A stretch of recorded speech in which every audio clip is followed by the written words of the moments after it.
All right, here are two really super cool guitars.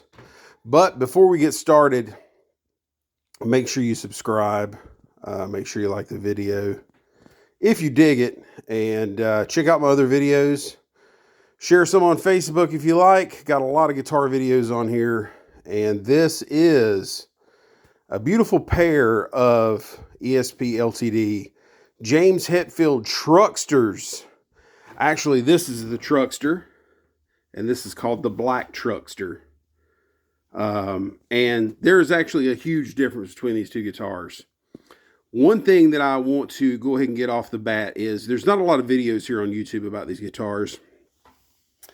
And the couple that are out there, the guys claim that this guitar is inferior to the ESP version, mainly because these are stickers or some kind of graphic. Well, I hate to break it to them, but they're not. They're done just like the ESP version. That has actually been painted. Let's see, 1, 2, 3, 4 times, and then sanded down. That is the actual binding of the guitar on each edge of it. They didn't use a guitar that didn't have binding on it. They actually took a regular ESP Eclipse and put 4 coats of paint on it, and did all this work to it, made it look like James's #1 Truckster. And as you can see, they have the paint worn off around the knobs on both sides. They've got it worn off on the front in several different spots, kind of the same spot on about every one of them, but they are a little different on each one of them. One thing that you will probably notice is there are 2 3-way switches. The normal 3-way switch up here is a complete dummy. It is not wired up to anything in either of these guitars.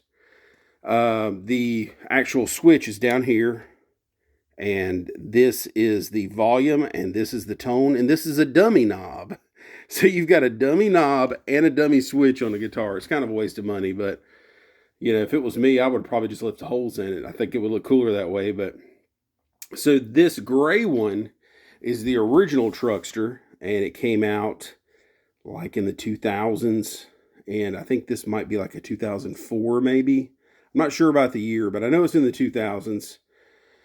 You can tell a huge difference between this guitar and that one. I think this guitar I kind of dig a little bit more because it's a little thicker and it's a lot heavier, and it feels more like a real guitar. This guitar, now don't get me wrong, it sounds and plays like a dream, but it's very, very light, like the lightest guitar I've ever picked up in my life. It almost feels fake. It's so light. It's just too light. This one has EMG, old school EMGs in it, a 81 and I think a 60. And this one has the new James Hetfield set in it, which sounds phenomenal. I wouldn't say that it sounds better than this, but it definitely sounds different. And it's got a little bit more bass to it. People say it's a little darker, but I don't think it's really darker. I think it's actually got a little bit more sizzle to it, I think, but it does have more bass to it and a lot more, mid bass.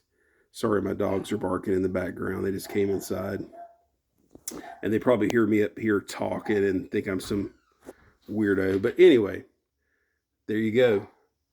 They both have the James Hetfield logo and the Truckster logo and the LTD metal logo up there. They both have locking tuners. Let's go ahead and flip them around. Let's see here. And they're, the whole guitar is relicked. Some of this relicking is kind of silly.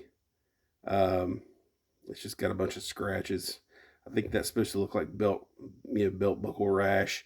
The guitar in general is supposed to look like an old truck that's been painted several times that the paint's worn down on, which that's really cool. And then it's actually worn on the neck. It's got the ESP logo. I think they're both made in Korea. They do have different locking tuners. I don't know if this one's actually been changed out or if that's just what came on them then, but they're definitely different locking tuners. Necks are pretty much the same on them. Like I said, this one is just a hair thinner. And this black one here, I think my kid has already confiscated, and he thinks this is his new guitar. So now I'm stuck with this one. But I got a good deal on them, so I'm not going to complain. He can have that one. So I might sell the gray one. I might keep it. The reason I got these was I've been looking at ESPs for the last week because I've been wanting to get back into playing a Korean-made guitar. I just really like the Korean-made guitars that were made in the early 2000s. Washburn, Dean, ESP LTD. They all had their guitars made at like the same two plants in Korea. The paint on them look the same. They feel kind of the same. They're about the same quality. And, outside of a Japanese or USA custom guitar, they're just kind of my favorite place to get a guitar from. I just love Korean-made guitars. They just have a certain feel about them. It doesn't matter if you get the Dean or the ESP or the Washburn. They all feel like they're from the same place, like they're almost the same brand, and you're going to get a quality guitar from there.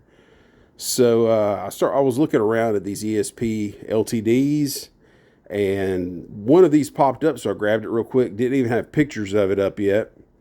And then all of a sudden I saw another one. They were at the same store. I grabbed both of them. I called later that day and said, hey, I grabbed these two guitars. Are they the black version or the gray version? And they said, well, you got one of each. So that was great. So I'm still playing around with them and trying to see if these are going to be the ones.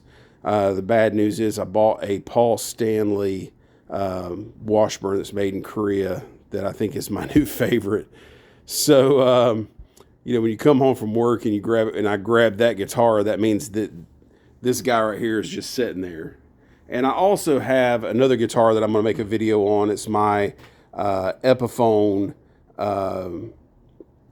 Les Paul that I've put stickers all over the front of it. And I've just fallen in love with that guitar here lately, and I'll make a video to kind of explain that to you. It's a Korean-made late 90s Epiphone, and if you are looking for a Les Paul and don't want to buy a Gibson, that is the one you need to grab. Do not buy one of these cheap junk Chinese Epiphones, and we'll make a totally another video on that to kind of go into that. But yeah, I just wanted to share this. Like I said, I had to go grab this one out of my kid's room. He's been playing on it tonight. And he likes this guitar, so I think I'm going to let him have this one.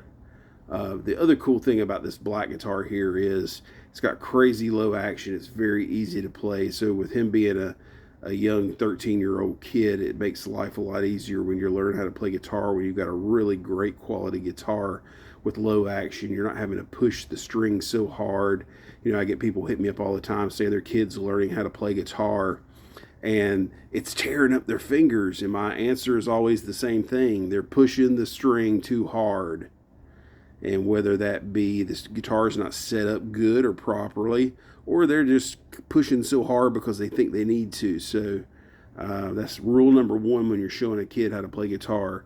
Show them, you just need to push down to make a note. You don't need to tear your finger up and get calluses all over your fingers. So I play guitar almost every day. I don't have a callus on my hand because, I've been doing this a while. So, the only thing different about this black one, it's really non-factory, is the switch up here, which is a dummy switch that doesn't even work, was broke off. So I replaced it with a normal Les Paul switch. So it's missing that little chrome tip. But yeah, they're both great guitars. I wouldn't really, I prefer the gray one because it's got more weight to it, and it, just isn't so light. But, this black one plays amazing. It sounds amazing. They both play and sound amazing, but they're just two totally different guitars from two different eras. I think the one on the right was maybe like a 2004. The one on the left's like a 2014. So there's like a 10-year difference. And don't hold me to those years, because I'm kind of going off the serial number and just kind of going off some numbers on that. I know the kind of range of these guitars. So, the gray one was made in the early 2000s, and you can definitely tell that they're just the guitars kind of evolved a little bit. Nothing wrong with the gray one. I think the gray kind of represents this guitar better because the original Truckster was a gray guitar, and it kind of is that primer gray, and it kind of has that whole Truckster vibe to it. But yeah, I wouldn't say that either one of these ESPs sound better than the other. I mean, you really can't tell a huge difference in it, but you can tell a difference. And like I said, this one just got a little bit more bass and a little bit more chug to it.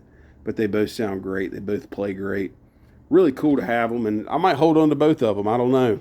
Just kind of depends on how they grow on me. That's the whole thing is about bonding with a guitar. You might I've bought $3,000 guitars that I just didn't bond with, and just either there was one problem after another, or the thing wouldn't stay in tune, or it just had a quirky problem that you just got tired of dealing with. I like guitars that you can just pick up. You don't have to worry about them. Ones that you own for 20 years that don't give you any problems.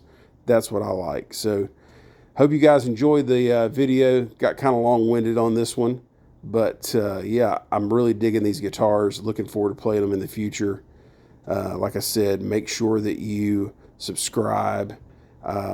And I guess, it's two guitars. It's not really that long of a video if you're talking about two guitars. It's about 6 minutes a piece, 5.5 minutes a piece. But who's counting anyway? Make sure and check out my other videos, and we'll see you next time.